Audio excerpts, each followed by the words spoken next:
Meham drain और लाखनमाद drain जो आप पता करवा सकते हो, हर जगह टूटी है कि उसके बैंक्स इतने जर्जर हो चुके हैं। सफाई के नाम पे सिर्फ ढकोसला होता है, कुछ भी नहीं किया जाता। आप पता करवा सकते हैं, नहीं तो मैं गांव वालों से रिपोर्ट करके उसकी फोटोग्राफी वीडियोग्राफी करके आपको भिजवा। भरा हुआ था।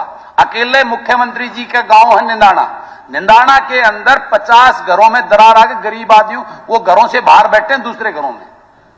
मैं उसका पूरा डाटा दे सकता हूं। मुख्यमंत्री जी आप इस बात की मेरे निवेदन है, आप अपने गांव से डाटा मंगाना गरीब आदमी के, क्योंकि गांव में वो आपने सीवरेज जो डलवाया था, उस सीवरेज ही बरसात में वो सारे बैठ गया। सीवरेज तो चला नहीं, लेकिन वो कम से कम 50 लोगों के गरीब आदमी घर जरूर गिर। आप जवाब सुनो कुंडू जी एक बार। मैं एक चीज जरूर आपको रिप्लाई में बोल सकता हूं, जो आपने पूछा। कुंडू जी बैठ जाइए। कितना दे रहे? ऐसे बिना परमिशन नहीं खड़ा होना। SDRF नहीं, एक बैठ जाइए कुंडू जी। नहीं, बैठ जाइए बिना परमिशन के नहीं। कुंडू जी मैं आपको नेम करूंगा मैं। आप हाँ बिल्कुल आप बैठ जाइए। नहीं हाँ तो बैठ जाइए। मैं आपको बार बार रिक्वेस्ट मैं आपसे रिक्वेस्ट कर रहा हूं, बैठ जाइए प्लीज बैठ जाइए। नहीं चलिए आप प्लीज बैठ जाइए। बैठ जाइए। अप्रैल से पहले कभी भी हरियाणा प्रदेश में नहीं दिया। अगर किसी के घर में एक्सेसिव रेनफॉल से क्रैक आ जाते थे, जो चीज मैं कुंडू जी को बोल रहा था कि आपके वहां एक्सेसिव रेनफॉल है, फ्लड नहीं है। हरियाणा की हिस्ट्री में पहली बार फ्लड डिक्लेयर किया गया है। इतनी बार फ्लड आया है, मगर 95 का हो, 77 का हो, 76 का हो, कभी भी हरियाणा में फ्लड डिक्लेयर नहीं किया गया। उसका एक रीजन हमने जो किया है कि बहुत से ऐसे प्राइवेट लोग हैं जो अपनी गाड़ी फ्लड इंश्योरेंस रखते हैं। एक्सेसिव रेनफॉल में उसकी गाड़ी डूबने पर इंश्योरेंस कंपनी उसको क्लेम नहीं देती।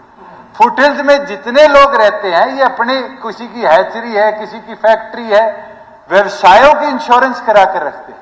अगर हम फ्लड डिक्लेयर ना करें तो उनको उस चीज का पैसा इंश्योरेंस कंपनीज नहीं देती। दिस वॉज द रीजन कि एक्सेसिव रेनफॉल के साथ साथ 12 जिलों को हमें फ्लड इफेक्टिव घोषित करना पड़ा।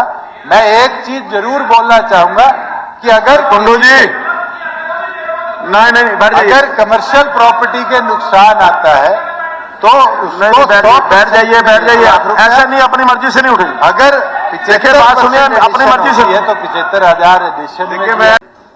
अध्यक्ष महोदय, जो ये डाटा है, अगर माननीय विधायक चाहेंगे तो मैं उनको कॉपी SDRF की दे दूंगा, क्योंकि बहुत लेंदी है और बहुत लंबी डिस्कशन, किस किस चीज पे कितना कितना मुआवजा दिया जाता है, इनको भी हम देने का काम करेंगे। एक कारण जरूर, ओवर ईयर्स जो ये फ्लड सिचुएशंस क्रिएट हुई और इस बार की हमारी पोस्ट फ्लड असेसमेंट्स में आया है, वो बहुत बड़ा है रोड इंफ्रास्ट्रक्चर कारण।